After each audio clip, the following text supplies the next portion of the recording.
সংঘাত নয়, শান্তিপূর্ণ নির্বাচন চায় বিএনপি। কিছু কিছু ক্ষেত্রে প্রশাসন নিরপেক্ষতা হারিয়েছে বলে অভিযোগ করেছেন ঢাকা ৬ আসনের বিএনপি প্রার্থী ইশরাক হোসেন। দুপুরে নির্বাচন ভবনের সিনিয়র সচিব আক্তার আহমেদের সাথে দেখা করেন বিএনপি নেতা ইশরাক হোসেন। এ সময় কমিশনে তিনি লিখিত অভিযোগ দেন। অভিযোগে উল্লেখ করেন ঢাকা ৬ আসনের একটি কেন্দ্রে জামাতের প্রার্থীর পক্ষে লাঠিসোঁটা, দেশীয় অস্ত্র ও আগ্নেয়াস্ত্র মজুদ ছিল।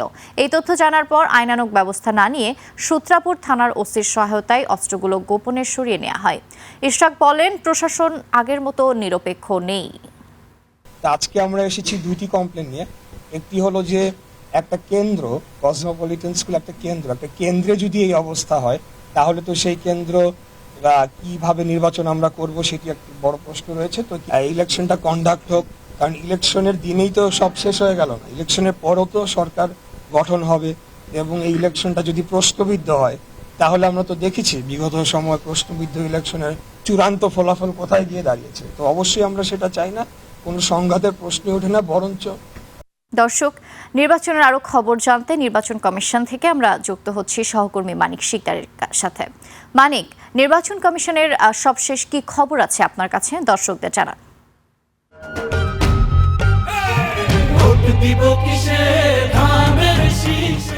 নির্জনার মাত্র 4 দিন নির্বাচনের বাকি আছে এবং নির্বাচনের এই শেষ সময়ে এসে কিন্তু তুমুল প্রস্তুতি চলছে। নির্বাচন কমিশন যদিও আজকে ছুটির দিন, তারপরে আমরা দেখেছি যে নির্বাচন কমিশন সচিবালয়ে ইসি সচিব এসেছেন এবং ইসি সচিবের সাথে কিন্তু কিছুক্ষণ আগে সাক্ষাৎ করেছেন বিএনপির ঢাকা ৬ আসনের প্রার্থী ইশরাক হোসেন এবং তিনি এসে বেশ কয়েকটি অভিযোগও কিন্তু দিয়েছেন। বিশেষ করে সূত্রাপুর থানাধীন একটি কেন্দ্রে সেখানে দেখা গেছে একটি স্কুলে বেশ কিছু দেশীয় অস্ত্র এবং আগ্নেয়াস্ত্র মজুত করা হয়েছিল বলে তিনি অভিযোগ করেছেন, কিন্তু যে তথ্যটি উনি জানানোর আগেই পুলিশের সহায়তায় সেখান থেকে অস্ত্রগুলো সরিয়ে নেওয়া হয়েছে, এরকম একটা অভিযোগ করেছেন এবং সেই জন্য তিনি সূত্রাপুর থানার ওসি যিনি দায়িত্বপ্রাপ্ত আছেন তার আসলে এখান থেকে অপসারণের একটা দাবি কিন্তু তুলেছেন।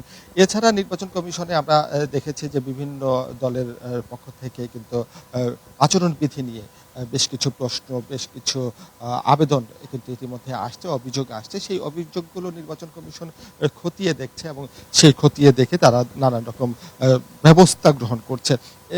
পোস্টাল ব্যালট সম্পর্কিত একটা তথ্য দিতে চাই, যেটা হচ্ছে এখন পর্যন্ত বিডি পোস্ট কর্তৃক ভোটারদের নিকট ব্যালট প্রেরণ করা হয়েছে 6,94,146টি এবং ভোটার ব্যালট গ্রহণ করেছেন 3,81,060টি।